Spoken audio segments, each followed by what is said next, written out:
Sorry, YouTube. I forgot to go live on here. I've been doing the 120 words per minute class the entire time. The stream on YouTube is an hour late. Oopsies.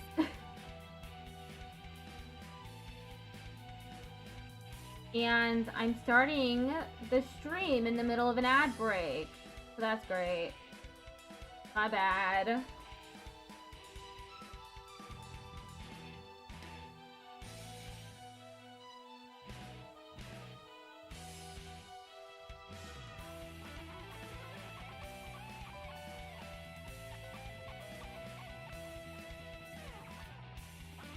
I'm not keeping up at 140 today either. It was really heavy, this literary. There's a lot of names in it that I don't know how to write. I didn't even know how to write Ukrainian. Not in the dictionary. There, Ukrainian. Ukrainian.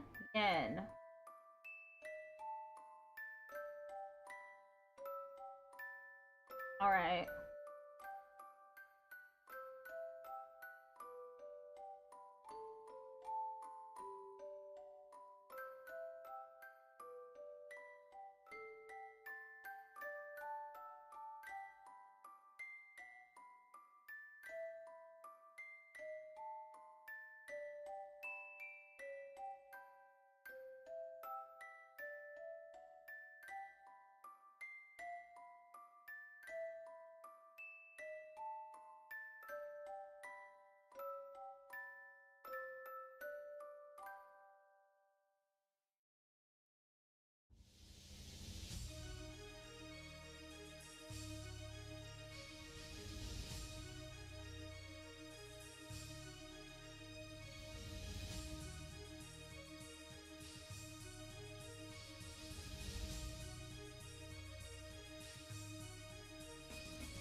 Hello, hello, I'm very cool, Wisconsin. Hello, how are you doing?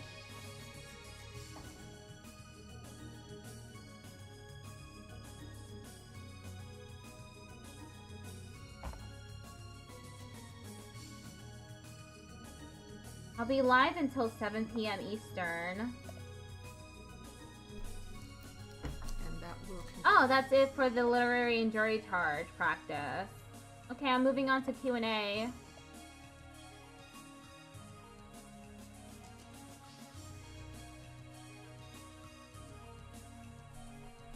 Welcome to Q&A practice.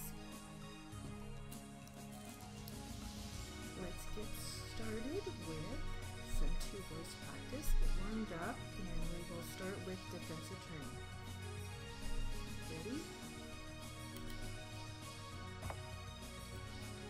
Did you see Mr. Lamb and Mr. Ramirez after you arrived back in the United States in March? Yes, I did, sir. And would you describe the circumstances of that meeting? To the best of my recollection, we met and the cocaine was divided between us and we each took our shares. Do you recall that Mr. Lamb was there? To the best of my recollection. Got a long time to stream? Yeah, especially for steno. But I'll get through it. Usually I stream from 5 o'clock to 8:30 though. That's 3.5 hours. Mr. Lamb was at that meeting. At the time that you planned this March trip, did you have any conversations with Mr. Lamb and Mr. Ramirez about future trips? Yes, we did. What basically was said about future trips. In the endeavor proved profitable, we would consider engaging in another trip shortly thereafter. After you had handed the cocaine to Mr. Lamb and to Mr. Ramirez, did you ever have a discussion with Mr. Lamb or Mr. Ramirez about what would happen to the cocaine that you gave to them? To the best of my recollection, I don't believe there was substantive discussion about what they would do with their portion. That was their business, not mine. We may have discussed it in very, very general details, but I have no recollection. Did you again meet with Mr. Lamb and Mr. Ramirez after the March trip to discuss another cocaine smuggling trip? Yes, sir, I did. Would you describe when the next meeting took place?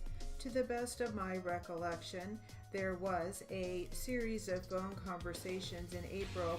I can't recall with any clarity the exact dates.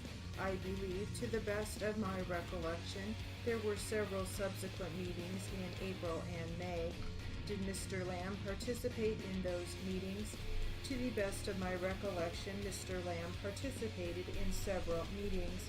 You seem to hesitate before you give your answers. Why is that?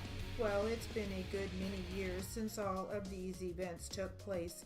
It's certainly not a portion of my life that I remember with a great deal of fondness.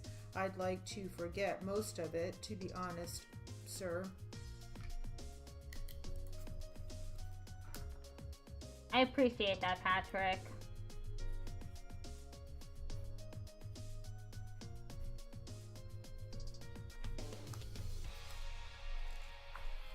Alright.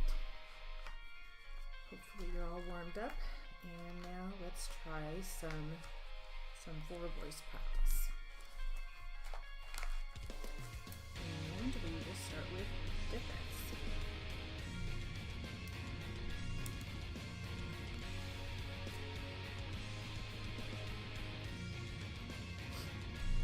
Ready?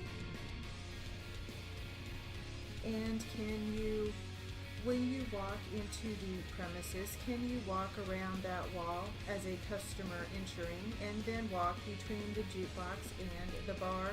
Yes. The wall that blocks the front door, can you walk both sides of the wall? I believe so, yes. And if the bar is along the west wall, then it would run north and south. Can you tell me about how long the bar fixture is? Approximately 20 feet, maybe 25. Okay. Does the bar have stools in front of it? Yes. Do you know how many stools it has? Not exactly.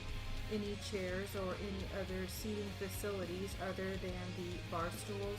Yes. What else is around the bar? There are some tables and chairs, and then there is some booth seating by the pool table. Very good answer to my question. My question was very poor. At the bar fixture, are there any other seats other than the stools? When I say stool, I guess I mean kind of a chair that's elevated from the ground and has a backing, so it's not just an actual stool, but from what I remember, it was just those high chairs. And the seat on those chairs or stools would be lower than the bar fixture would be? Yes. So that would it be, and I've not been to the premises, so if I was in the location sitting on one of those bar stools, I take it my knees or the top of my legs would fit between the chair and the bar fixture? Yes. And I take it, having sat at the bar, approximately where did the bar fixture hit you when you were seated in one of those chairs? The actual top of the bar was probably 6 inches above my knees. On the occasion that you testified, I'm just trying to get a person's name here. Give me just a moment. When Ron, on July 8 of 05, came up to the bar fixture and left a baggie on the bar or on the stool or the chair, as you put it, that was below bar level from opposite the bartender's side, would that be correct? The actual seat of the chair is below the bar, yes. Let's go back to July 6th for just a quick moment. This is the incident where I think you mentioned that Linda was working and that this is when the unidentified person walked through the place with what you described as what you thought was a joint or marijuana cigarette. Do you recall that? Yes. Linda was behind the bar fixture, according to your testimony, and in fact you identified the guy as Wes, and you say she looked in his direction. Yes. Do you know if she was specifically looking at him, or was she just looking in that direction? I can't speculate exactly what she was looking at. And am I to understand that you don't have any indication or information that Ron was an employee of the premises, do you? No direct information. And again, excuse me, investigator, if you hadn't written such a detailed report, it wouldn't take me quite so long to refer to it. I say that kind of tongue and cheek, by the way. So from standing from the bar, the bartender behind the bar fixture, generally speaking, would be able to see people coming from the restroom area. That was your testimony, correct? Yes, just the men's restroom, but that would also be the area outside to the back door, correct? Not sure I understand. Somebody coming from the area of the men's restroom could have been coming from the restroom, or they could have been coming in the rear entrance of the premises. Would that be true? With the exception of how you see them walking, mirroring if you're coming out of the men's restroom, you would walk east and then have to turn into the bar. Otherwise, someone would be walking straight north. You would be able to tell if somebody came out of the men's restroom, in my opinion, from the bar. And is the rear door of the premises, do you have to pass by the restroom to get to the rear door of the premises if you're inside the bar? Yes. And is the rear door of the premises, based upon your visits to the location, typically open? Yes. Do customers utilize that rear door? Yes. And a couple of times especially when you were referring to Cassie, you made reference to the fact that she was at the jukebox. What typically Thank you for the lurk, Mo. was she doing when she was at the jukebox? She was putting money into the machine and selecting songs. And did you see her physically putting the money in the jukebox? Yes. In fact, one time you were there at the jukebox with her. Did you help her select any of the songs? No, she selected them all on her own. On the visit that Mr. Van, you saw Mr. Van in the premises, and I believe that's 925.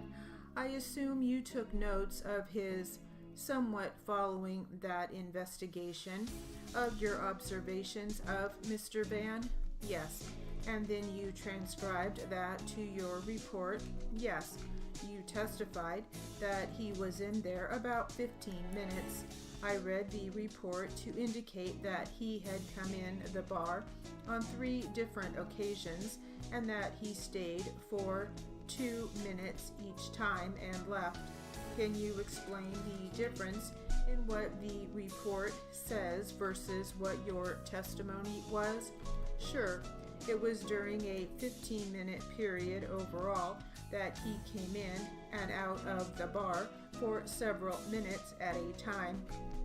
And when he came in, I think you testified he went into the office or tended to something in the back that you're not aware of what he was doing.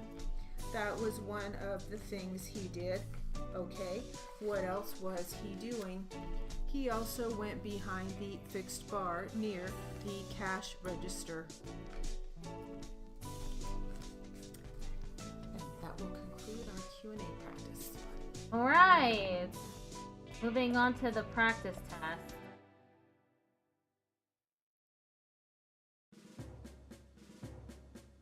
Hello, Alpha Mountain. How are you doing? is a 140 Q&A practice test. Plaintiff attorney, Mr. Smithers, capital S-M-I-T-H-E-R-S.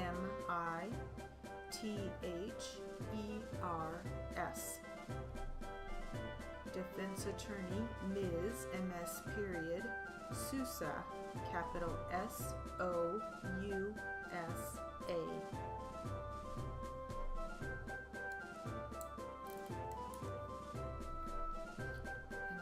With defense. Okay, we're starting with defense.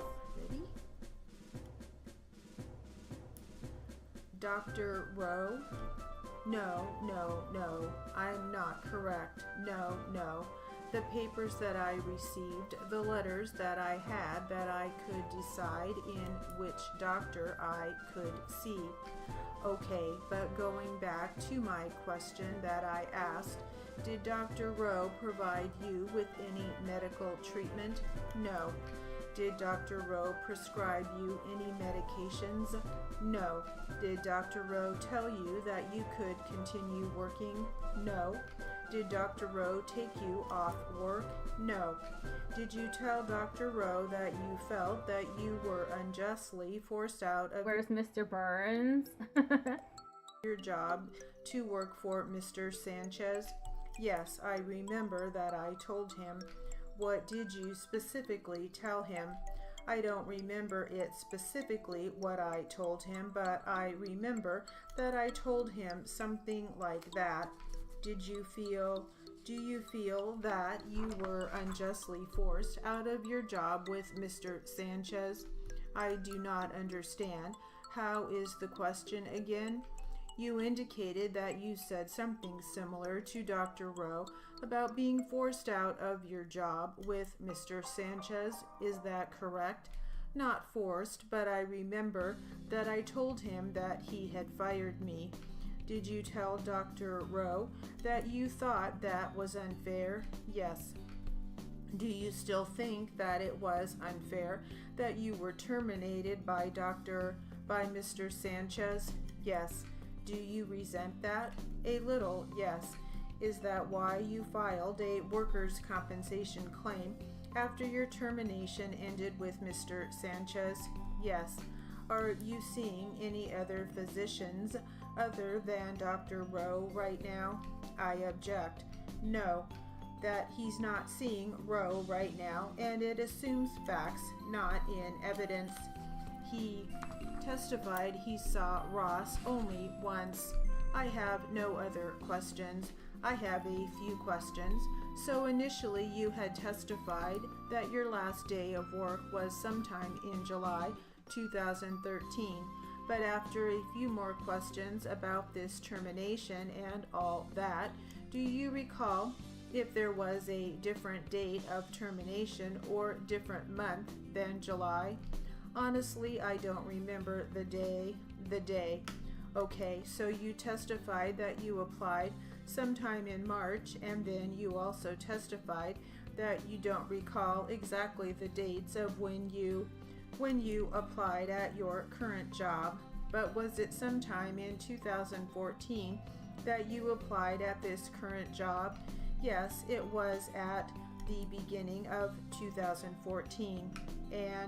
And you stopped working for Ron Sanchez after you already accepted the job at Harry's restaurant, correct? Yes. In your job at Wilson Cleaning Service, did you have to lift anything heavy? Yes. What's the highest amount of weight that you have to lift? About 50 pounds and going upstairs to the second floor. Is that by elevator or stairs? Stairs. And you have to lift 50 pounds every day? Every day. Do you have to also do bending and stooping in your job? Yes. And how frequent is that? Every day.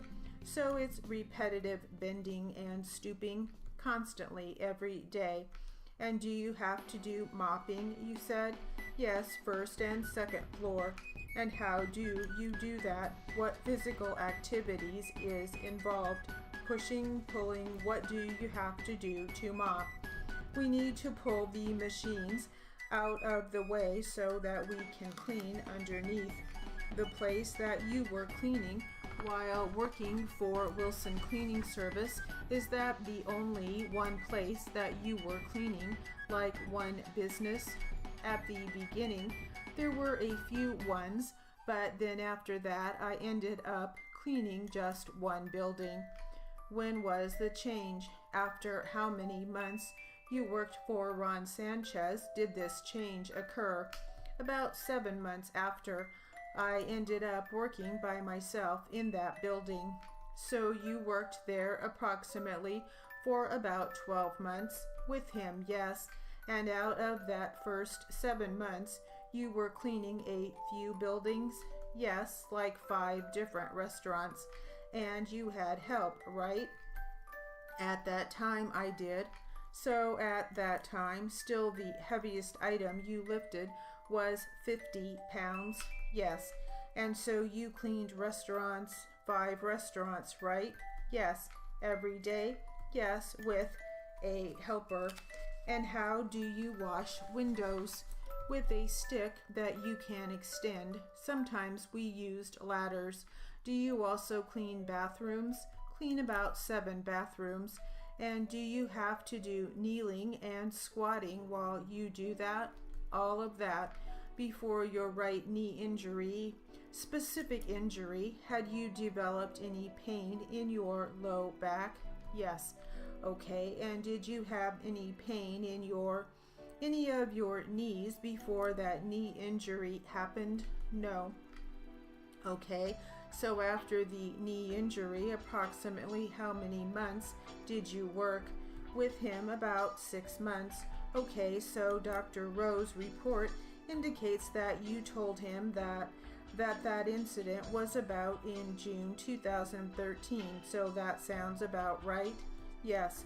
Okay, so during that 6 months that you worked after the incident involving your knee, did your knee pain continue to get worse as you worked there? A little. Okay, that's the end of the test. Move it over to 30, class 30.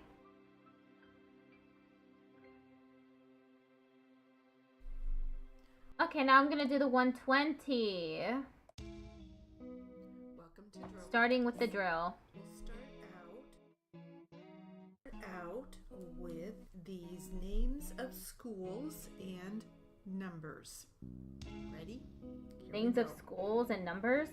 Birmingham 429, Canoga Park 363, Carson 511, Chatsworth 485, Crenshaw 400, Dorsey 346, Eagle Rock 167, Fairfax 386, Fremont 379, Gardena 546, Granada Hills 504, Pacific Palisades 425. Hey.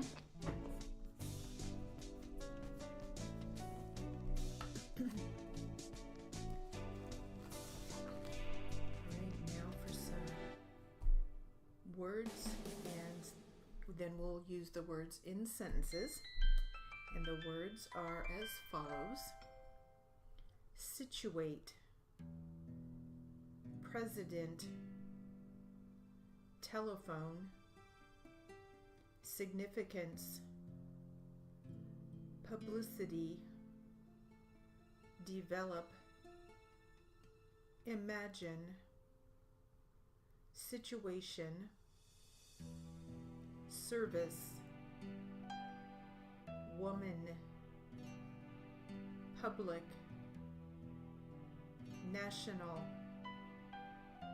privilege, operate, natural, women, signature, significant. The national debt is growing. It is a nationally syndicated program. Mr. Hart is president of the company. Sophomores have more privileges than freshmen. It was considered privileged information. The company has had 4 presidents. Their sales were made nationally. Get his signature today. Where is the signature line?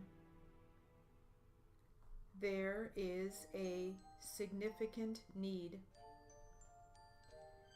Is there any significant improvement? The signature is not legible. The 4 women talked about its significance. Use your imagination. The public outcry was heard from coast to coast. It is natural to ask for the publicity. Telephone operators were at one time all women. Can you imagine the development of that concept? He lived with the publicity. The woman telephoned the national chapter of the club. It was developed last year. Is the service operational? Call out the National Guard. Send it to the attention of President Fuller. The presidents serve for 2 years.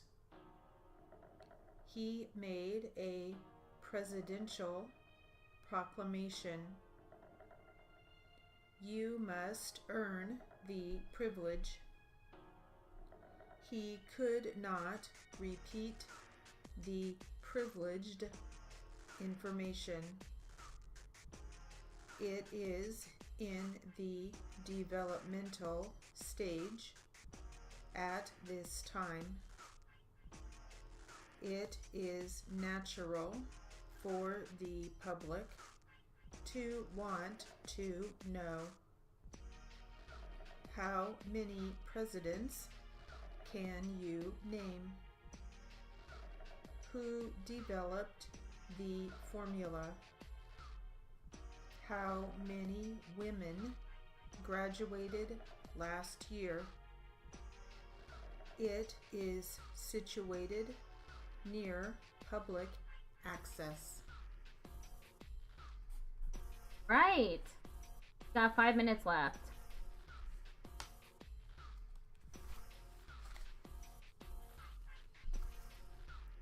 All right, let's try a little bit of practice with, excuse me. We'll try some practice with some medical prefixes and suffixes. So I will read either the prefix or the suffix, and then I will spell it and give you the definition. Ready? Here we go.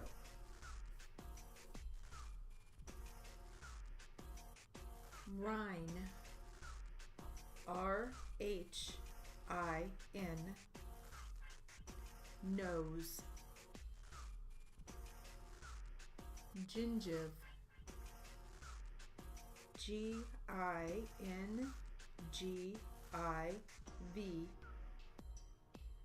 gum. Malaysia, M-A-L-A-C-I-A,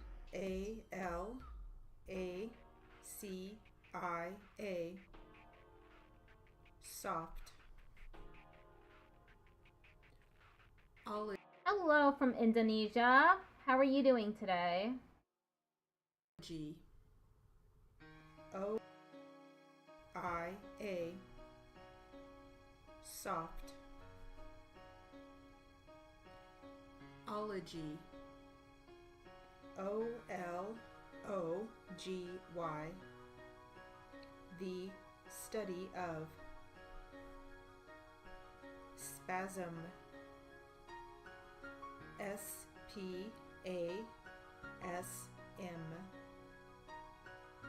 involuntary contraction.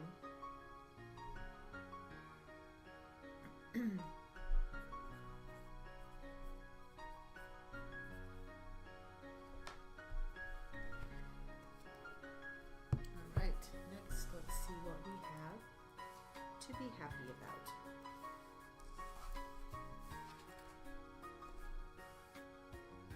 Ready? Here we go. Zingy burritos.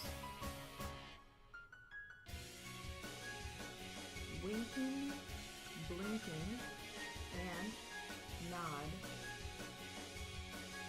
Bunches of ducks swimming in water.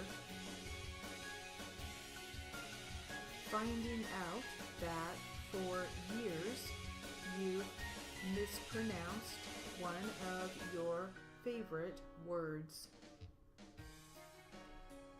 Phone calls from far away. A butter warmer. Avocado plants. People who give more of themselves. Choosing a car. Frosted glass walls. A place of secret magic where nature alone quietly renews itself. Apple and sweet potato puree served with pork or chicken, or at breakfast with sausage or bacon. Experimenting with color. Happiness coming in 3 ways. Anticipation, realization, memory. All right, moving on to the neurodivergent literary.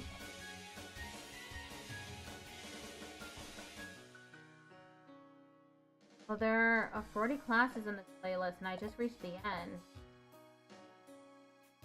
I'll have to redo it, since I'm still not quite there at 140. Welcome to Literary and Jury Charge Practice. Let's start out with some jury charge. Ready? Here we go. Now the time has come for the court to give you its instructions with respect to the law which is applicable in this case. You must apply the law as I explain it to you. Any comments I may make about the facts are only to help you, and you are not required to agree with them. It is your function and responsibility to decide the facts. You must base your finding only upon the testimony, exhibits received, and the stipulations of the party, including any conclusions which may be fairly drawn from that evidence. Opening statements and arguments of the attorneys are not evidence in this case. If your memory of the testimony of any of the testimony is different from any statement that I may make during the course of these instructions, or that counsel may make in argument, you must rely on your own memory. During the course of trial, it's been my duty to rule on a number of questions of law, such as objections to the admissibility of evidence, the form of questions, and other legal points. You should not draw any conclusions from these rulings, either as to the merits of the case or as to my views regarding any witness, party, or the case itself. It is the duty of an attorney to make objections which that attorney believes are proper. You should not be influenced by the fact that these objections were made, no matter how I ruled upon them. You must disregard any evidence which I have ordered stricken. You must consider and decide this case fairly and impartially. All persons, including corporations, stand equal under the law and are entitled to the same treatment under the law. You should not be prejudiced for or against the person because of that person's race, color, religion, political or social views, wealth or poverty. You should not even consider such matters. The same is true as to prejudice for or against, and sympathy for any party. You should not draw, or you should conclude from any conduct of mine that I favor one party or another, or that I believe or disbelieve the testimony of any witness. You, not I, are the sole judges of believability of witnesses and the weight of the evidence. You must not be influenced in any way by my conduct during the course of the trial. Now, the party who asserts a claim or affirmative defense has the burden of proving it by what we call the preponderance of the evidence. In order to prove something by preponderance of the evidence, a party must prove that it is more likely so than not so. In other words, a preponderance of the evidence means such evidence which, when considered and compared with the evidence opposed to it, has more convincing force and produces in your minds a belief that it is more likely true than not true. In determining whether a party has met the burden of proof, you should consider the quality of all the evidence, regardless of who called the witness or introduced the exhibit, and regardless of the number of witnesses which one party or the other may have produced. If you believe that the evidence Hello, excellent reading today? What do you mean? I'm not the one reading. is evenly balanced on an issue, then your finding on that issue must be against the party who has the burden of proving it. Now, if you look on your verdict sheet, you'll count sections 1 and 2. Those concern the allegations by the plaintiff that one or both of the defendants were negligent. That burden is on the plaintiff to prove. On question 3, which deals with contributory negligence, each of the defendants is saying, well, if we were negligent, so was the plaintiff. The burden of proving contributory negligence will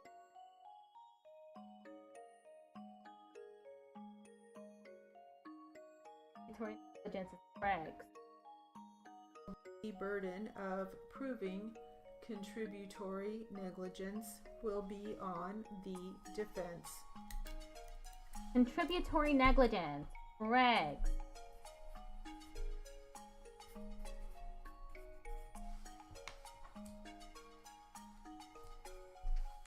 Alright, we will get back to the jury charge. For now, let's continue on with some literary about going green.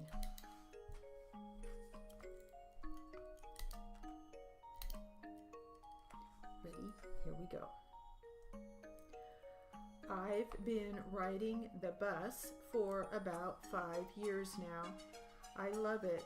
I live about 17 miles from the courthouse, but it takes 40 to 45 minutes, depending on traffic. The bus takes about 5 minutes longer because it's an express bus with limited stops. It drops me right across the street from work, said Diane Sontag, an official in Oro Valley, Arizona. It's also cheaper because we have to pay for parking downtown. The county pays half of the bus fare for employees. It costs about a third of what it costs just to park, not counting gas. It makes the day much less stressful. Britta Fitzgibbons, a scopist in Cedar Rapids, Iowa, mentioned a few other perks to taking the bus. The drivers are helpful, transit staff friendly, and service is accommodating. I take a commuter bus. Rail service doesn't extend very far in Massachusetts. Then I walk to most of my jobs. Boston is pretty small, and it's good to get some exercise. Or if the weather is really bad, I take the T, Boston's subway, once I'm in town, said Kimberly Smith, RDR, CRR, a freelancer in Salem, New Hampshire, who often works in Massachusetts. If my job goes really late, I'll take a cab or Uber back to the bus terminal. Living in New York City, there's no better option than public transportation and walking around the city, said Deborah Hackner, a freelancer in Brooklyn, New York. The subway has the highest reliability ratings of getting you where you need to go when you need to get there.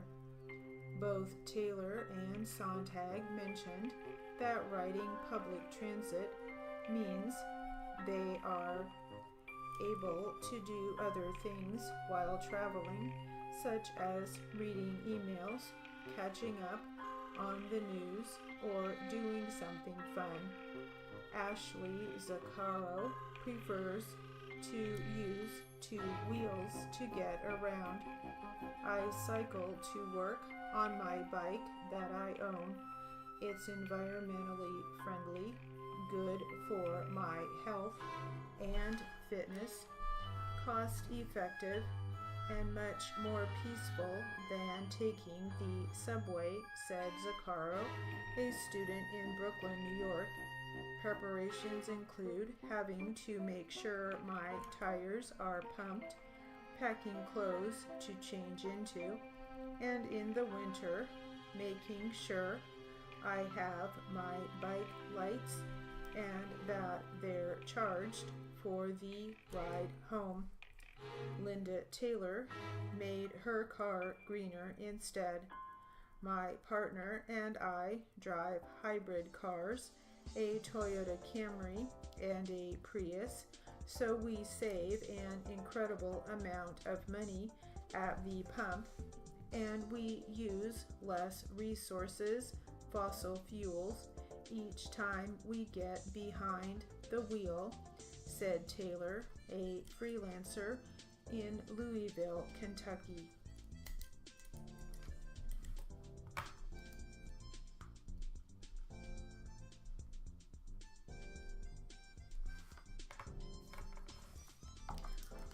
Okay, we'll get back to our jury charge.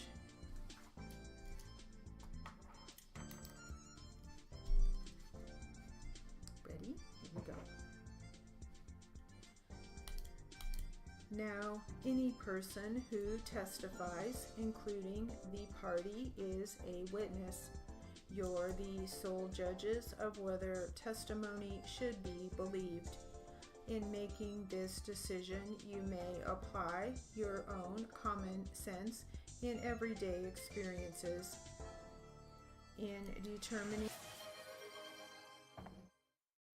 Isa Queen 5409 just redeemed hydrate. Thank you for the hydrate.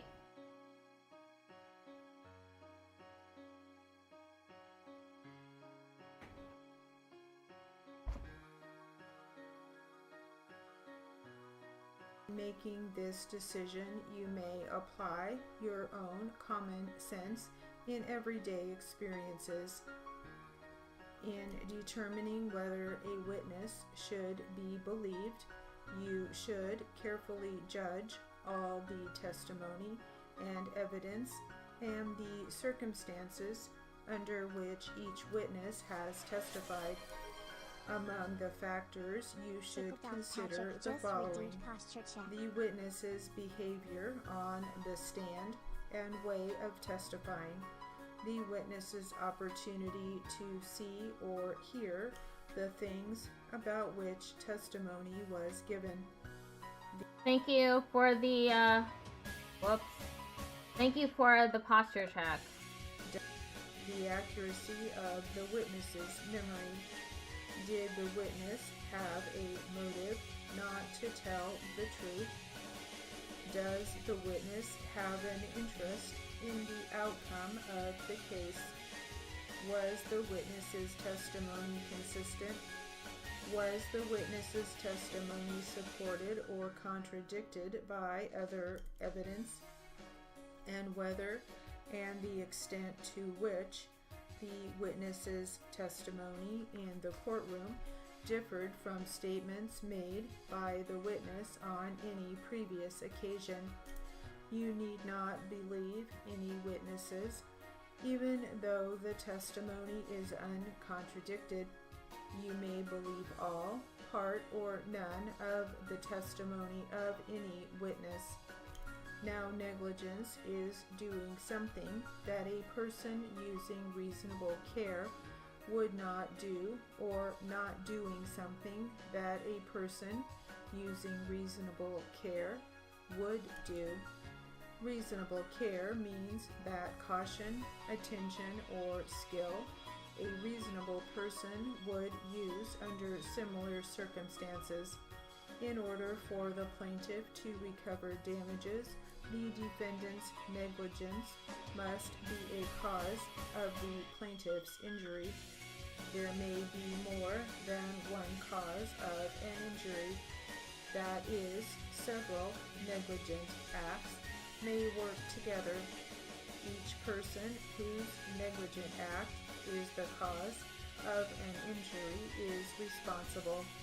The driver of a motor vehicle must use reasonable care. Reasonable care is that degree of caution and attention which a person of ordinary skill and judgment would use under similar circumstances. What constitutes reasonable care depends on the circumstances of a particular case. A reasonable person changes conduct according to the circumstances and the danger that is known or would be appreciated by a reasonable person. Therefore, if the foreseeable danger increases, a reasonable acts more carefully.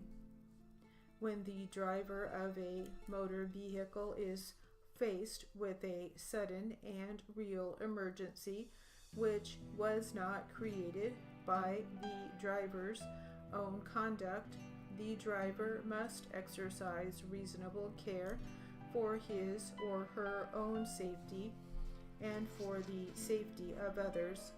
The reasonableness of the driver's actions must be measured by the standard of the acts of other drivers of ordinary skill and judgment faced with the same situation. A driver is not required to use the same coolness or accuracy of judgment which is required of a person who has an ample opportunity fully to exercise judgment. Now, the violation of the statute, which is a cause of the plaintiff's injuries, is evidence of negligence.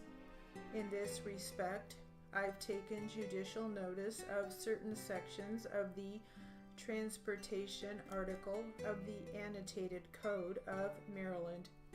The first is 21-303B, the driver of a vehicle overtaking another vehicle that is going in the same direction shall pass to the left of the overtaking vehicle at a safe distance.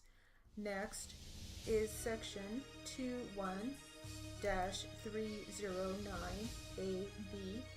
On any roadway that is divided into two or more clearly marked lanes for vehicular traffic, the following rules, in addition to any others consistent with them, apply. A vehicle shall be driven as nearly as practical entirely within a single lane. It may not be moved from that lane or moved from a shoulder or bikeway into a lane until the driver has determined that it is safe to do so. Alright. Pretty long. Got 4 minutes left in this jury charge of literary. Right. Let's see what we have for little moment literary practice. Sorry about that.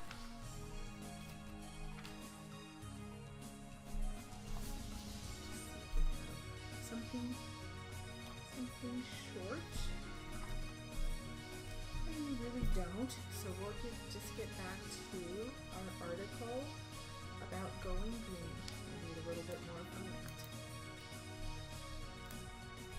Ready? There we go.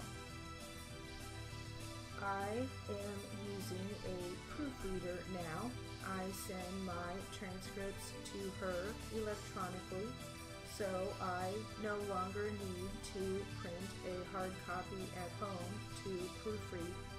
And I know she proofreads on a tablet, so No extra paper there, said Cindy Sewers, our PR and official in Calgary, Alberta. I've been riding the bus for about 5 years now. I love it. I live about 17 miles from the courthouse, but it takes 40 to 45 minutes depending on traffic. The bus takes about 5 minutes longer because it's an express bus with limited stops. For recycling electronics, if the city doesn't provide some kind of event or drop-off location, many chain businesses accept them. I take computers, printers, and monitors to Best Buy for recycling. I have taken rechargeable batteries to Radio Shack, said Amy Sooth, RPR, a freelancer in New Haven, Connecticut, although she adds that Radio Shack is out of business in many areas. Goodwill and Salvation Army take some electronics for recycling, said Linda Frost, a freelancer in Oakdale, Pennsylvania. Lisa Coffin has adopted a regular cadence for taking in electronics and other recyclables. Any electronic is recycled yearly or more frequently if necessary at our local Best Buy at no charge, said Coffin, who is a firm owner in Aledo, Texas, adding that monitors are charged a small fee. Ink cartridges are recycled through our local Office Max store. Many towns and cities have taken the initiative to host regular recycling events, many of which take items beyond electronics. My town has been encouraging recycling on many levels in the last few years.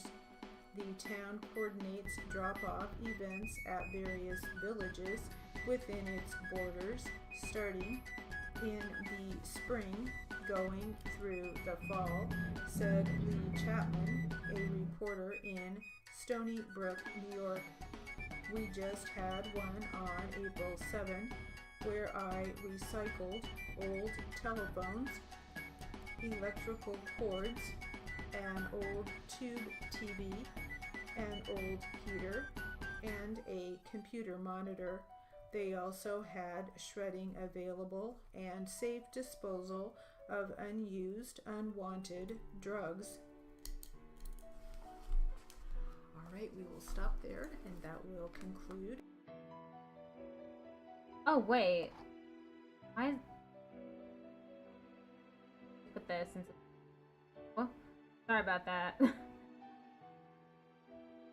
Because I accidentally clicked into the window. Welcome to Q&A practice. And I was, earlier, I was stenoing to the patient. Let's start out with a little warm-up. It's to finish off the Q&A that we were working on previously. We just have a couple of pages left, so we'll start it off with a little Ad break starts in 1 minute. warm-up, and then we'll get into a different transcript. So let's start with the plaintiff attorney. Ready? Here we go. But you can't tell us if you did that on this day, though, can you? Asked and answered, Your Honor. Well, can you answer that, sir? It's the way I turn to go home. Okay, thank you, Your Honor. Any other cross? No questions. Redirect? No, thank you, Your Honor. Thank you, sir. You may step down. Rebuttal? None, Your Honor. Okay, counsel approach. Motions? On behalf of the defendant, Your Honor, I would again move for judgment, and I would adopt the argument that I made at the close of the plaintiff's case. Response: I'd make the same response, Your Honor. Are you gonna have... Okay, I'll be right back.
Alright, we're back. The close of the plaintiff's... Melody 168J? What does that mean? Oh. That's... Oh, it was supposed to be the emotes. 168G. Okay. I thought you were speaking in code to me. Case. Response: I'd make the same response, Your Honor. Are you gonna have a motion, Mr. Stevenson? I'm gonna let this go to the jury, Your Honor. Well, as I said before, I'm glad I'm not the trier of fact, 'cause this really is gonna hang on credibility, in my opinion. And I think, Mr. Ford, you're close, but you're can't do it, can't pull the switch because of the inferences. So I think the verdict sheet should be done, and what I do is I give them several written instructions, which are duplicates.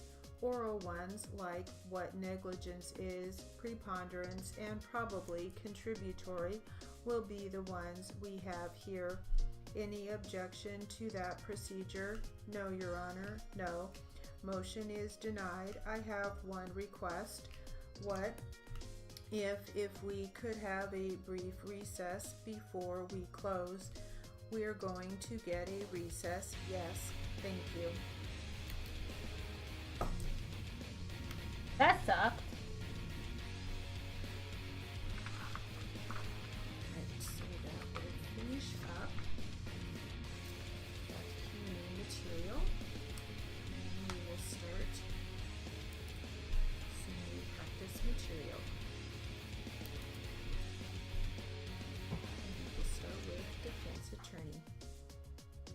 defense attorney. Go. Good afternoon, Mr. Fassbender. Good afternoon. Let me go back to the beginning of your testimony about some of your experience for a few minutes, okay? Yes. 27 years as a law enforcement officer is a long time. Would you agree? Yes. Not that you are old yet, but it's a lot of experience. And I'm not sure that we got clear. Was all of that with DCI? 5 years of that was with the State Patrol. Okay, but always for the state, pretty much correct. And you did say that one of the functions of DCI is to help out other law enforcement departments all over the state, particularly smaller ones that may not have as many detectives, right? Certainly. And you know, coming from outside of an area, you kind of have a different perspective, perhaps, than the local people who have been, you know, in individual local departments. Yes, possibly. I mean, you are somewhat at a disadvantage when you talked about knowing local vendors and resources if you need tow trucks and that sort of thing, right? Yes, so it's helpful to have those local departments available for that kind of assistance, certainly. Yes, sir. Okay, but in smaller departments, sometimes, you know, you realize that there's probably some history between certain suspects and certain police departments. Certainly that could be. Okay, you have the advantage of, though, coming on the scene without that kind of problem. You don't have any prior history with anybody who may be a suspect or person of interest, right? Yes, I like to think so. And in this case, when you were called in, you live in the Fox Cities area. Yes, okay, so you watch the television stations from Green Bay, and that's where you get most of your media news. Yes, sir. And Appleton News, of course. So you knew this Teresa Hall case, missing person case, had already gotten quite a bit of publicity, right? I had seen bits and pieces, yes. Okay, and when you were called into this case, you knew that this was going to be pretty high profile. Would that be fair? Just based on Teresa missing, or where I was being sent? Where you were being sent. The possibility, yes, existed. Okay, so you knew that your performance as an officer, you didn't at that point know you would be a lead investigator, did you? No, but you knew that obviously your performance could be under the microscope, so to speak, of a high-profile case. My performance is always under a microscope, but more people may see it, yes. Okay, sure. So you wanted to make sure that it was a thorough investigation that you undertook, right? Yes. As complete an investigation as you could, yes. And as you described it, this funnel approach, you wanted to be as thorough and get all leads and everything carefully investigated before you narrowed down to the bottom of that funnel, that one man, right? Generally, yes. Okay, now you also knew, well, maybe you didn't. Did you know before you got assigned to the case and you went over to the Avery property, were you aware of Mr. Avery, who he was? Yes. You knew about the wrongful conviction and all the years in prison and all of that, right? Yes.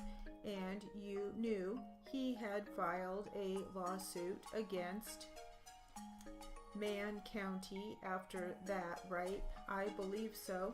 Well, was there talk in the law enforcement community in this whole area, you know, northeastern Wisconsin, about this lawsuit at all? No, not from my experience. Okay, so what you knew was not insider knowledge, it was just from the news. Essentially, I know DCI looked at something related to that. In fact, the Attorney General commissioned a report by your department. Yeah, the Attorney General. Okay, and she looked and focused on the wrongful conviction of Mr. Avery to try and see what, if anything, went wrong that could be determined. Although I wasn't involved in that, I believe so. Okay, and you knew then that after all that was done and all the information was gathered and additional facts were learned, Mr. Avery filed a lawsuit against Man County.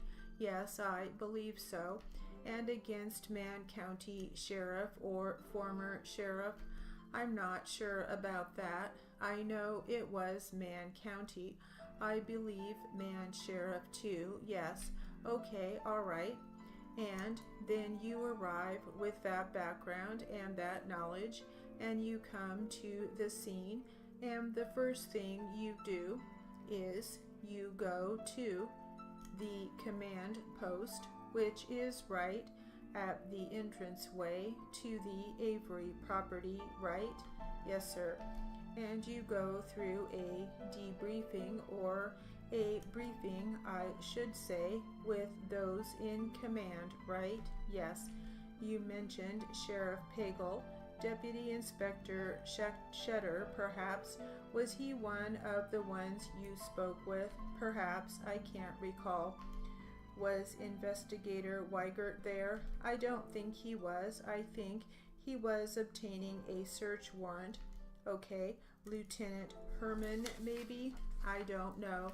All right, but some upper brass, so to speak, in the Man County Sheriff's Department, as well as the head of the Calumet.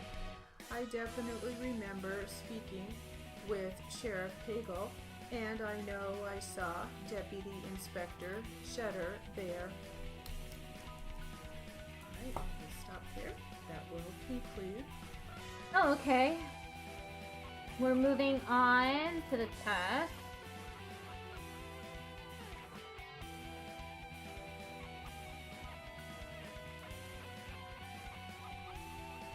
This is a 120 Q&A practice test.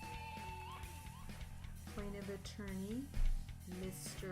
Sims, capital S-I-M-M-S. Defense attorney, Mr. Wilson, capital W-I-L-S-O-N.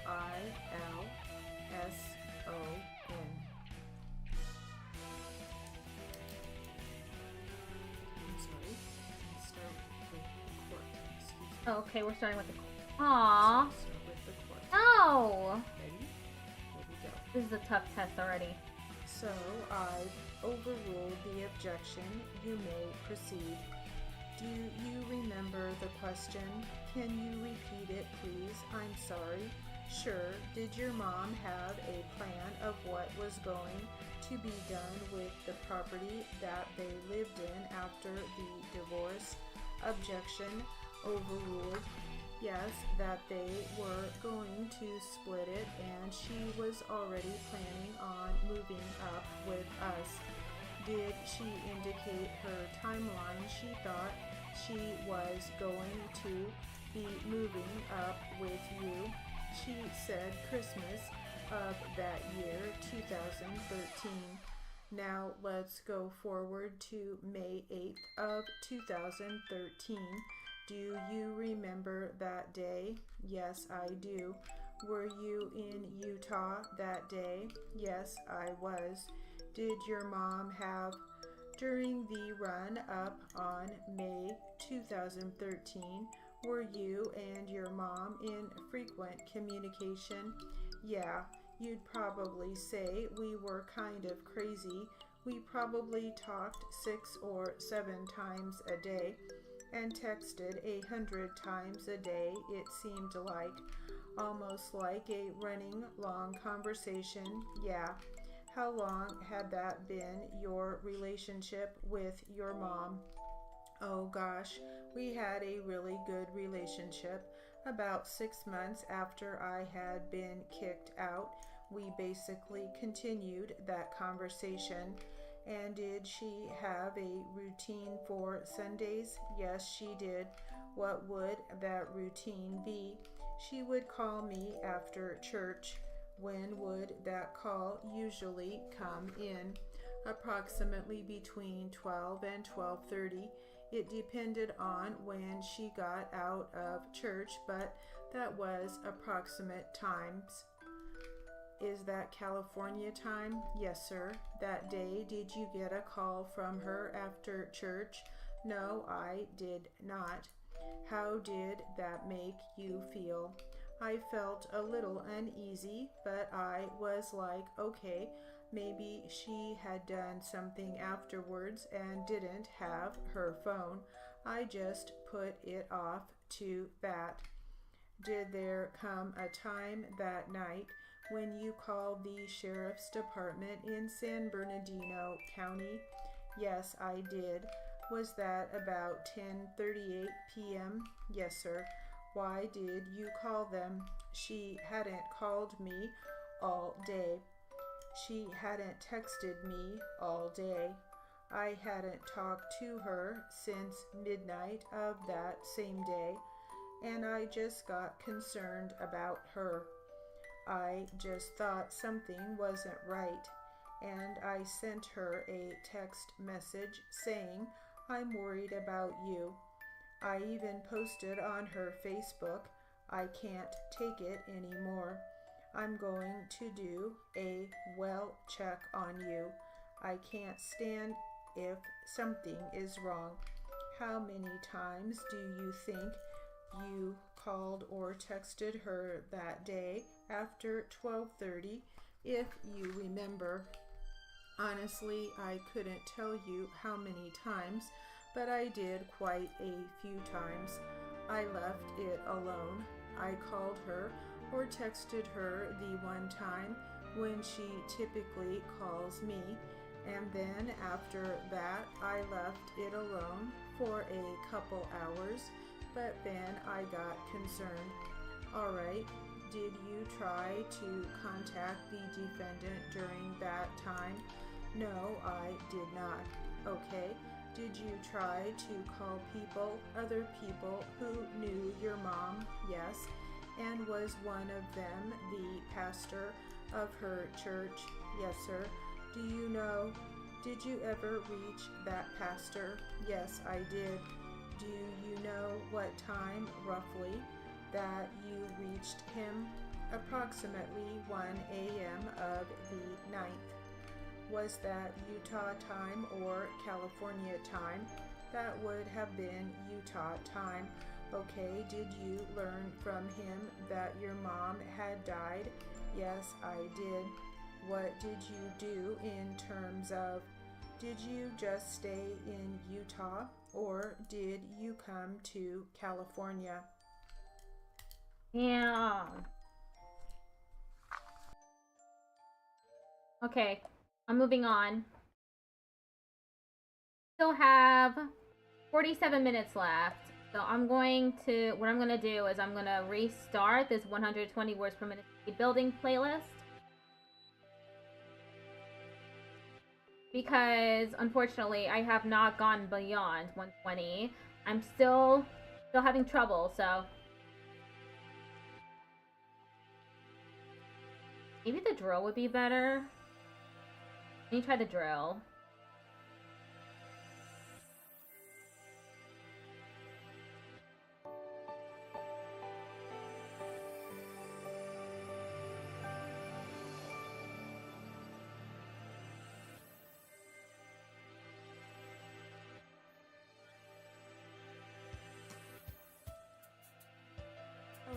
welcome to the drill portion of the 120 class. We're going to start off with some basic words. Ready? Rip, rib, rig, rid, hip, hill, hit, hid, pill, pig, pit, kill, kit, kid, tip, dad, doll, dog, deaf, dug, dud, dip, dig, far, fat, fad, fog, fell, fed, fit, full, bar, bat, bad, bog, bell. So I've got some more. I'm going to continue on with this. Bowl, bug, bud, bus, bib, big, bit, bid, map, mat, mad, mop, mob, met, mug, mud, lap, lag, lot, leg, let, low, lug, lip, lid, lid, drop, drip, drag, drug, drift, draft, fret, frog, flat, flap, brat, brig, smart, mart, melt, smelt, smell, smog, lift, loft, leg, left, slap, slip, clip, plug, shift, stir, shirt, thrift, did, fag, bag, lop, bop, deft, cleft, dart, flit, lab, lad, flirt, fled, script, bet. Now I have some basic sentences for you. Ready? I will spell the word. I will stop if the kid is full. I will be with the dogs. Many dogs will be fed. Will I be left? I will rip up the script if I can. If the lad is bad, I will be mad. Will the cat hurt the bird? Many pigs are fat. Many will be left. Is the pig fat? I will be with her. The dog bit a bug. Did the bird chirp? Is the club mobbed? The fat slob is full. The kid petted the dog. Is the draft a script? Will the hill be far? Dad is with the thug. Is the dog with the cat? Did the dog smell? The bus fled the mob. Lift the lid or drop it. I bet Ted will be mad. Many shirts are left. The big bad dog is fat. Many bugs smell bad. Did the clod hit the cop? Many fled the mad dog. I will be smart if I can. The bag will be left full. I hid with the smart kid. The frog hurt its left leg. Will the mob kill the lad? The map will tell us a lot. The dogs are ripping the shirt. If the brat is bad, I will tell. I filled the big red mug with lard. I will melt the lard. Okay. I've got some medical words for you, and along with some definitions. Ready? Abductor, a muscle which draws a part away from the median line of the body. Abrasion, superficial tearing or scraping of the skin. Abscess, a circumscribed collection of pus in any part of the body. Achilles tendon, the strong tendon formed of the united tendons of the large muscles in the calf of the leg and inserted into the bone of the heel. Aneurysm, a permanent abnormal dilation of a blood vessel, particularly an artery, resulting from disease of the vessel wall. Such dilations are filled with fluid, blood, or clotted blood. Anorexia, absence or loss of appetite. Anterior, situated in front of or in the forward part of. Aorta, the great arterial trunk which carries blood from the heart to be distributed by numerous branches to all parts of the body. Aqueous or aqueous means watery. Arteriosclerosis, abnormal thickening and hardening of the walls or of the arteries occurring mostly in old age. Artery, one of the tubular branching vessels which carry the blood from the heart to the various parts and organs of the body. Articulation, a joint or juncture between bones or cartilages in the skeleton. Atrophy, a wasting away from want of nourishment. Axilla, the armpit. Bifurcation, a dividing into two branches. Bronchi, branches of the trachea or windpipe. Calcareous, pertaining to or containing lime or calcium carbonate, chalky. Calcification, the formation of lime salts in the tissues. And callus, a new bony deposit around a fracture, accomplishing the work of repair. Okay, I have a color drill for you. Okay, all right, here we go.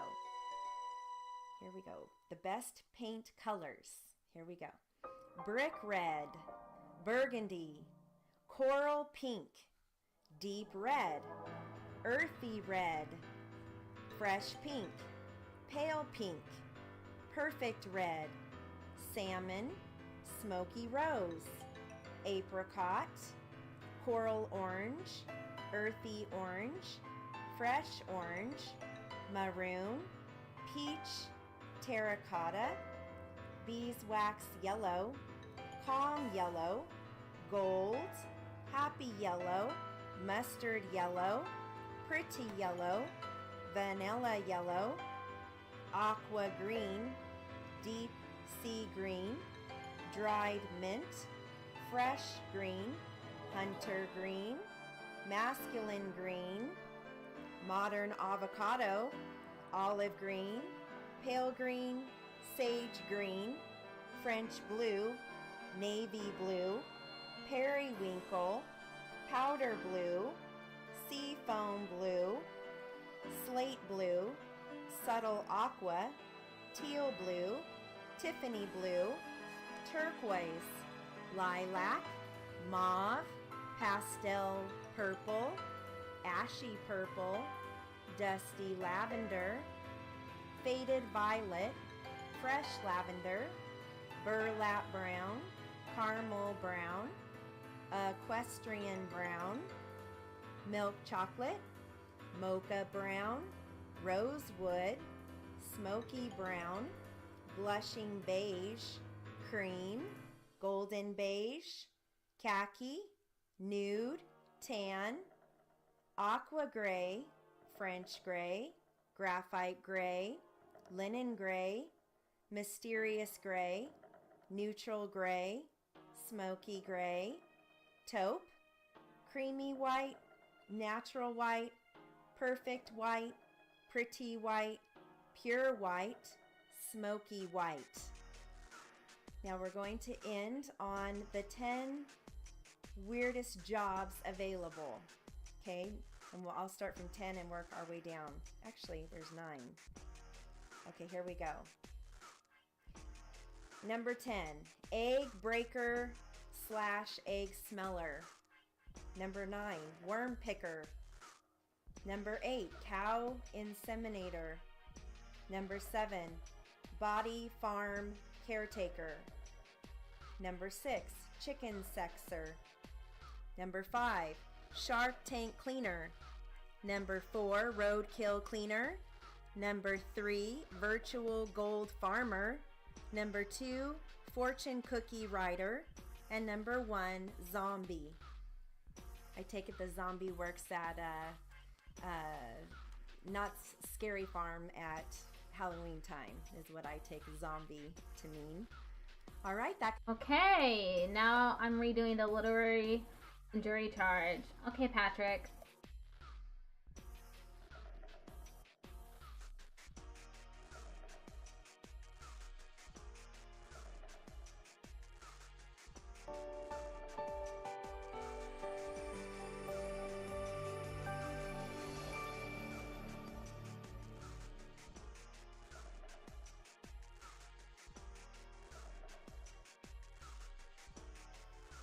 Hello, welcome to the literary and jury charge portion of the 120 class. We're going to start off with some jury charge. I will read this at 120. Ready? Ladies and gentlemen of the jury, it now becomes your duty as jurors in this case involving assault and battery to determine all the facts that have been presented. You have heard the attorney for the people sum up his case. You have heard the attorney for the defense make his summation to you. You have heard all the witnesses present their sides of the events which took place last December. You must remember that the defendant is presumed to be innocent until proven guilty. The people must establish beyond a reasonable doubt that the defendant is guilty. What does reasonable doubt mean? Based on the evidence presented, it means a doubt based on or upon reason. You must be reasonably certain that this defendant is guilty. You must have no doubts as to his guilt. You must feel certain that he is guilty beyond all reasonable doubt. Okay. I'm going to read to you some information, fun facts for the day. Here we go. Leon Bean was a hunter and fisherman from Maine with a keen mind for business. In the early 1900s, frustrated by his leaky hunting boots, he set out to make better ones. Bean raised the money to manufacture 100 pairs of waterproof boots and offered a full refund to any dissatisfied customers. He quickly sold all 100 pairs, but 90 people asked for a refund. The rubber soles, new technology at the time, had developed cracks. Undeterred, Bean paid the United States Rubber Company for stronger rubber. With a better boot and a list of New England sportsmen obtained from public records of hunting licenses, Bean created the mail order LL Bean catalog. It was an instant success. Bean died at age 94 in 1967, a multi-millionaire. And then here's another fun fact or interesting fact. In 1983, a fleck of paint hit the Challenger space shuttle at 20,000 miles per hour, causing a crater in its windshield. So those are the interesting facts for the day. All right, I have more literary for you. Here we go. Mr. Martin bought the pack of camels on Monday night in the most crowded cigar store on Broadway. It was theater time, and 7 or 8 men were buying cigarettes. The clerk didn't even glance at Mr. Martin, who put the pack in his overcoat pocket and went out. If any of the staff had seen him buy cigarettes, they would have been shocked, for it was generally known that Mr. Martin did not smoke and never had. No one saw him. It was just a week to the day since Mr. Martin had decided to rub out Mrs. Brown. The term rub out pleased him because it suggested nothing more than the correction of an error. In this case, an error of Mr. Weiler. Mr. Martin had spent each night of the past week working out his plan and examining it. As he walked home now, he went over it again. For the 100th time, he resented the margin of guesswork that entered into the business. The project, as he had worked it out, was casual and bold. The risks were considerable. Something might go wrong anywhere along the line. And there lay the cunning of his scheme. No one would ever see in it the dull, painstaking hand of Mr. Martin, head of the filing department, of whom Mr. Weiler had once said, "Man is fallible, but Martin isn't." No one would see his hand, that is, unless it were caught in the act. Sitting in his apartment, drinking a glass of milk, Mr. Martin reviewed his case against Mrs. Brown, as he had every night for 7 nights. He began at the beginning. Old Roberts, the head chief, had introduced her as the new head advisor to the president of the firm. The woman had appalled Mr. Martin instantly, but he hadn't shown it. He had given her his hand, a look of concentration, and a faint smile. "Well," she had said, looking at the papers on his desk, "are you lifting the cart out of the ditch?" As Mr. Martin recalled that moment over his milk, he moved silently. He must keep his mind on her crimes as a head advisor, not on her personality. This he found difficult to do, in spite of entering an objection and sustaining it. The faults of the woman as a woman kept moving on in his mind like an unruly witness. She had, for almost 2 years now, baited him. In the halls, in the elevator, even in his own office, into which she moved now and then, like a circus horse, she was always shouting these silly questions at him. "Are you lifting the cart out of the ditch? Are you tearing up the pea patch? Are you hollering down the barrel or rain barrel? Are you scraping around the bottom of the pickle barrel? Are you sitting in the catbird seat? It was Joe who had explained what that had meant. She must be a Dodger fan, he had said. Red Barber announces the Dodger games over the radio, and he uses those expressions. Joe had gone on to explain one or two. Tearing up the pea patch meant going on a rampage.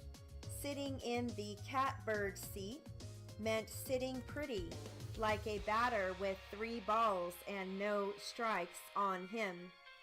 Mr. Martin dismissed all this with an effort. It had been annoying, he had to admit, but he was too solid a man to be moved to murder by anything so childish. It was nice that Joe had explained what all that meant, but it was annoying.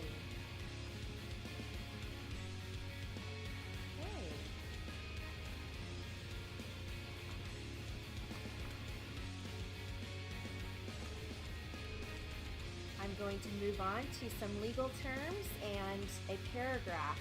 You're going to hear plaintiff, which I write PLF, prosecuting, right, that is PR final G, judge, initial J, violated, bench, prosecute is initial PR, defense, DEFS, prosecutor, PR final R, attorney, TORN, federal, defendant, I write that as DEFT, court, jurisprudence, I write that as JURS, conduct for PRUNS, jurisprudence, statute, justice, and philosophy.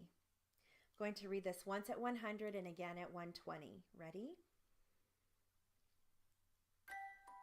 Here we go. The plaintiff is represented by the prosecuting attorney. The prosecuting attorney conducts cases on behalf of the state or the people. The defense attorney represents the defendant. The judge, sometimes referred to as the court, administers the law in a court of justice. The seat that the judge occupies is referred to as the bench. The science or the philosophy of the law is referred to as jurisprudence. A statute is a law. When a statute is violated, the case will be presented by the prosecutor and the defense attorney. The various code books contain federal and state laws. Federal is capitalized when it is used to refer to the central government of the United States of America. Okay, now I'm going to read this again, but now I will read it at 120. The plaintiff is represented by the prosecuting attorney. The prosecuting attorney conducts cases on behalf of the state or the people. The defense attorney represents the defendant. The judge, sometimes referred to as the court, administers the law in a court of justice. The seat that the judge occupies is referred to as the bench.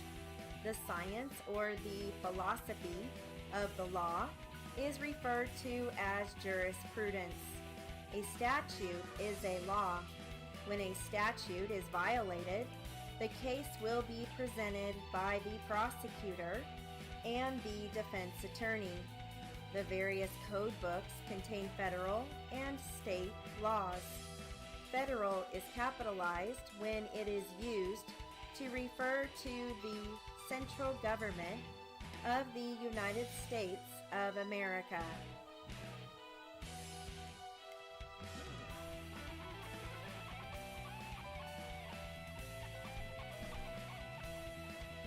article is called Probation Kiosks, High-Tech Supervision.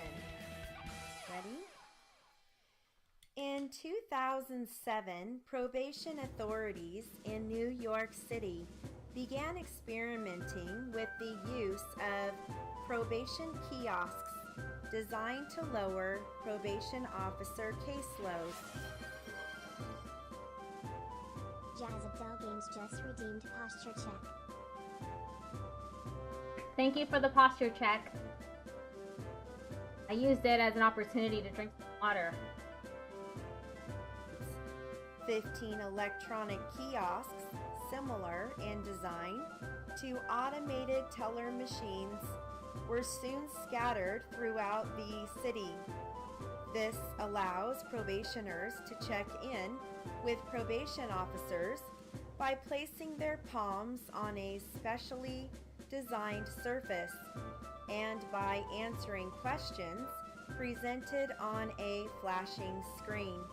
The kiosks identify probationers by the shape and size of their hands, which were previously scanned into the system.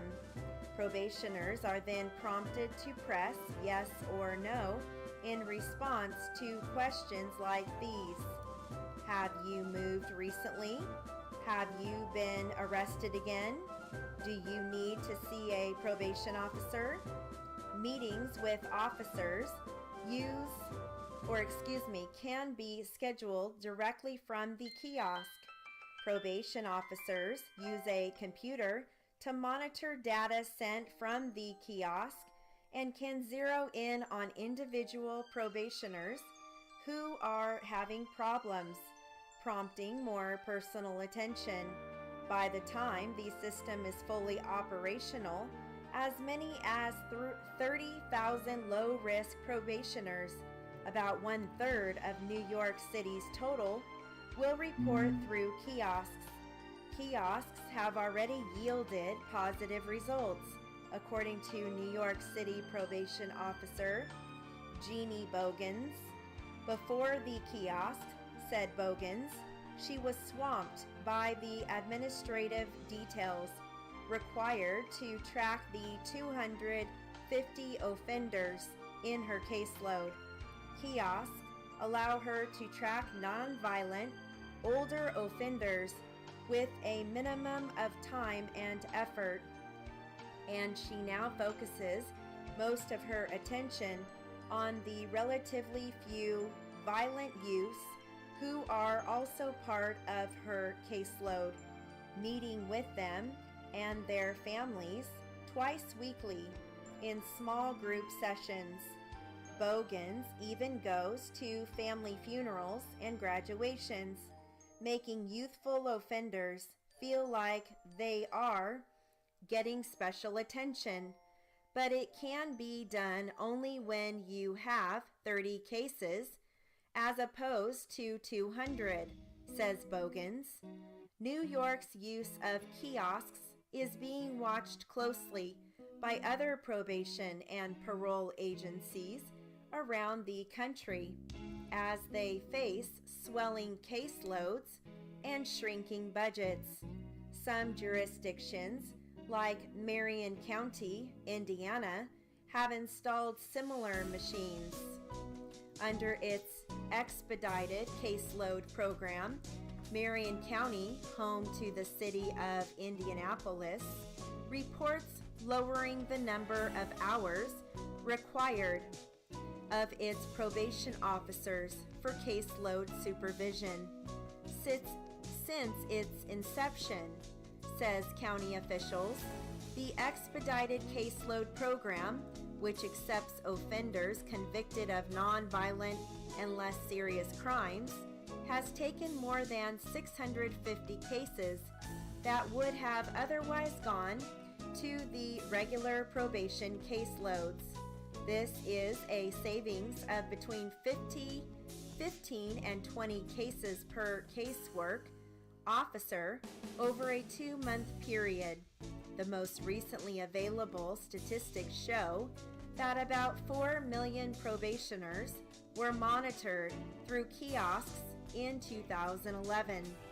Other jurisdictions have taken different steps to automate their probation systems. Denver and Seattle, for example, are using 900 numbers through which probationers can report. However, critics charge that without personal supervision, probationers are more likely to reoffend, an assertion that is essentially untested.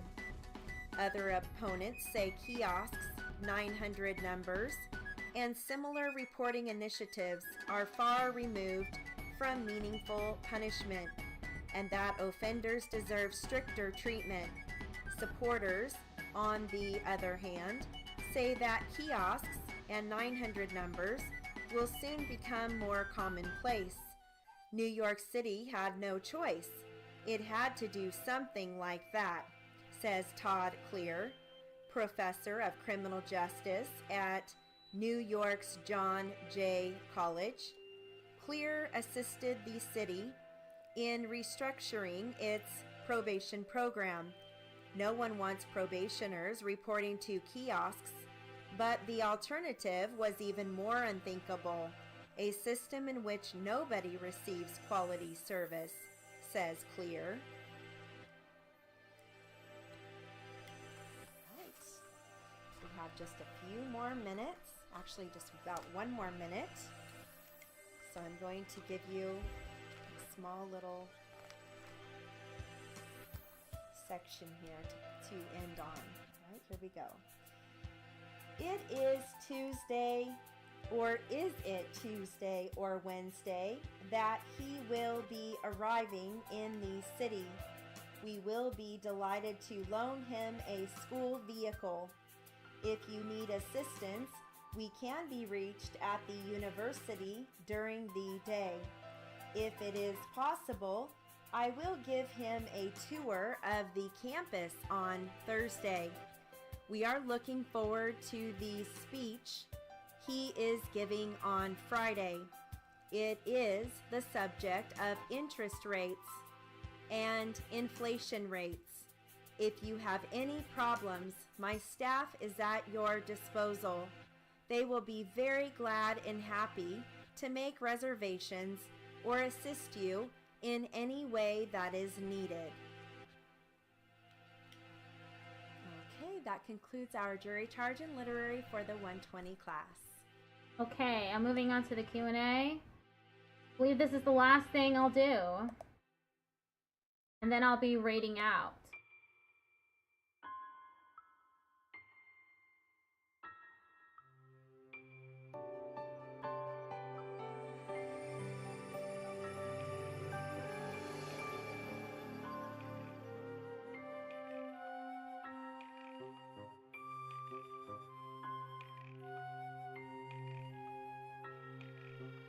Hello, welcome to the 120 Q&A practice.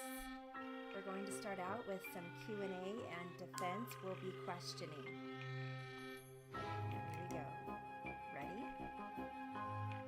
Mrs. Millbrook, do you recall anything from the recording that was played in this courtroom when you asked several times whether or not your husband was dead or injured? Yes, ma'am, I do.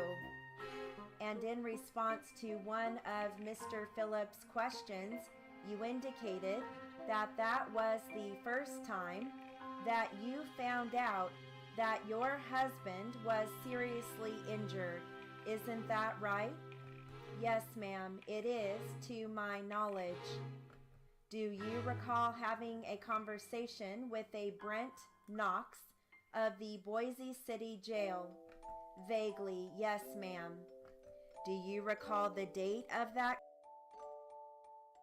Mo will be on before the raid, and you can raid in on the top of the hour. Okay, thank you very much. Conversation?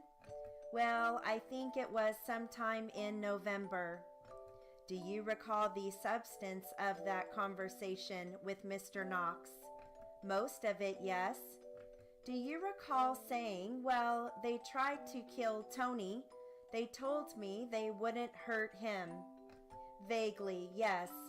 I guess I said something along those lines. So you were aware that Tony was seriously injured when you left the house? No. Why did you make that statement to Mr. Knox? Your Honor, I will object to that question as argumentative. Overruled. Your Honor, I will rephrase it. Mrs. Millbrook, on that date, after you were taken into custody in the city jail, you told Brent Knox that you knew that your husband was either dead or seriously injured. Do you recall making that statement? Yes, ma'am, kind of. You have testified in court today that you did not know whether your husband was dead or seriously injured until later that day when you were interrogated by Deputy Perez. That's when I officially knew his status.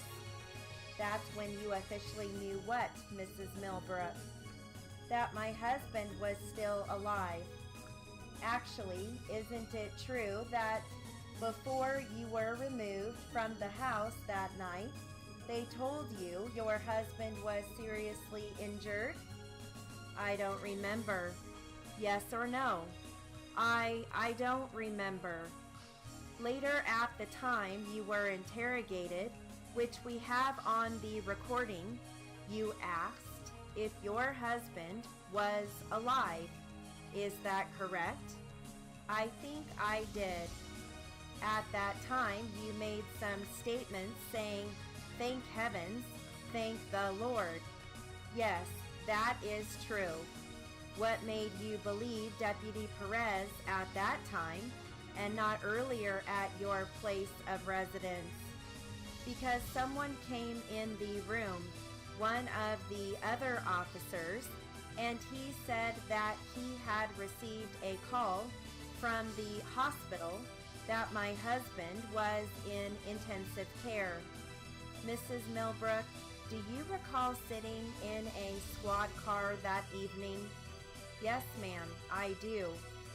And do you recall hearing a statement over the radio of that squad car that there was a shotgun victim at 908 Skyview Lane?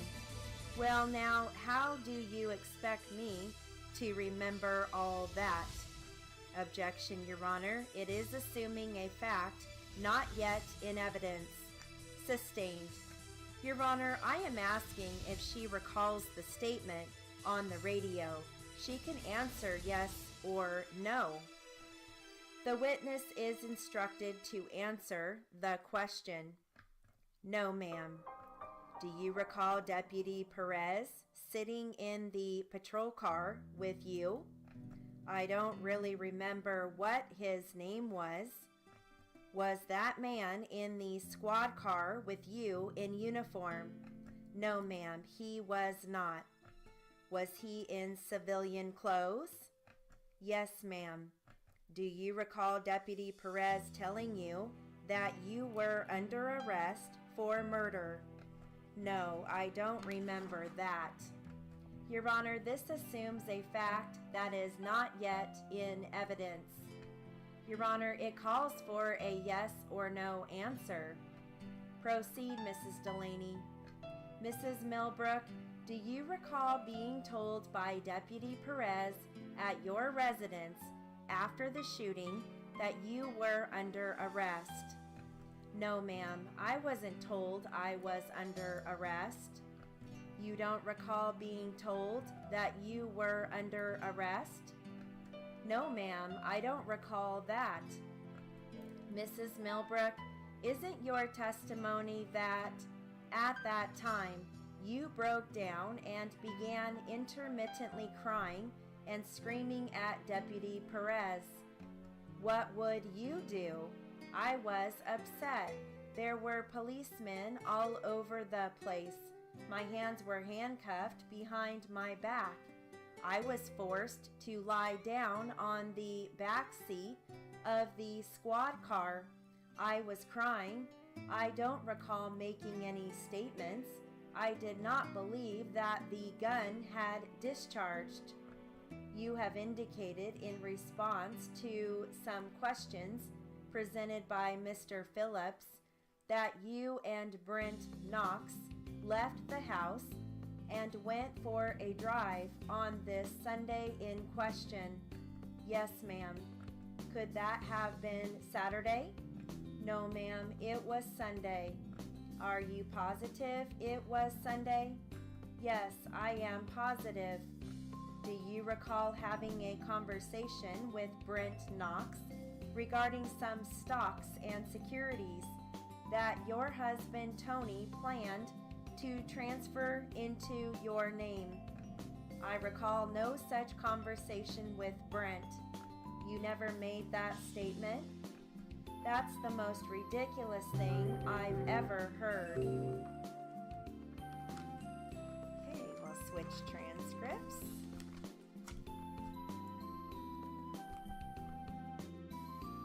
Okay, I'll pause for the next minute, and then I'll continue, because we only got 3 minutes left in this Q&A.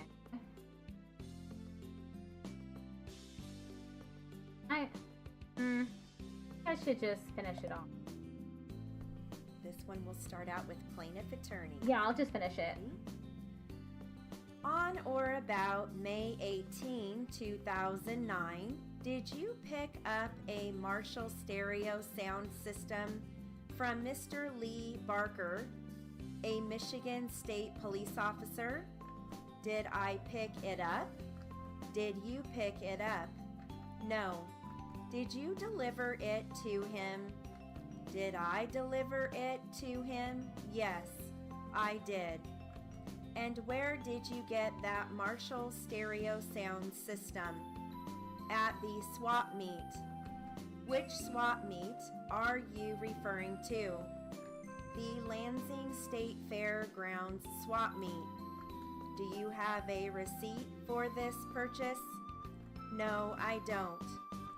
Did you pay cash or did you pay by check? Cash. I used all 20s.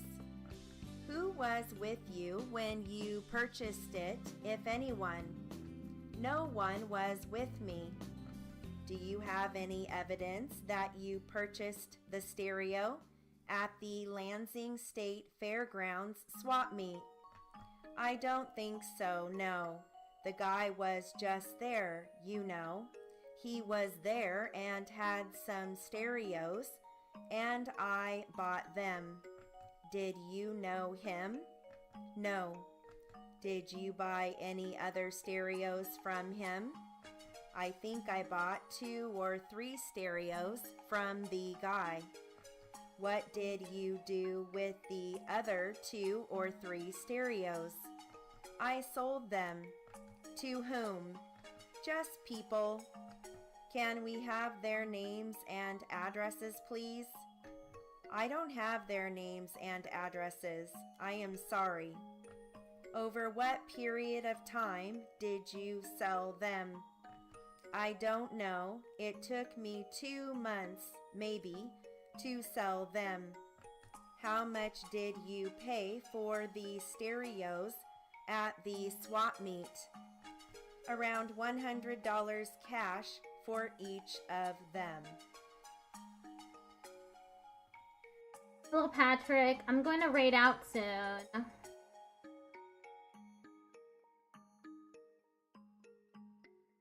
Close that. No more Notepad++.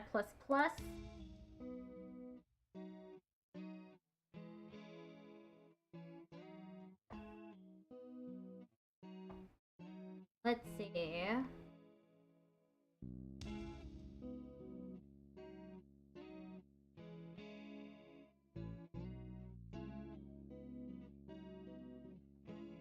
Is Mo online?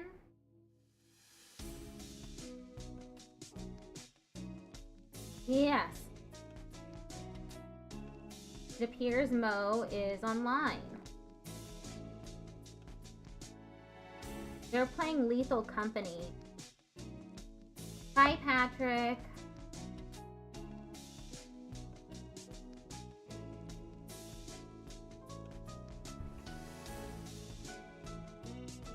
Thank you, everyone.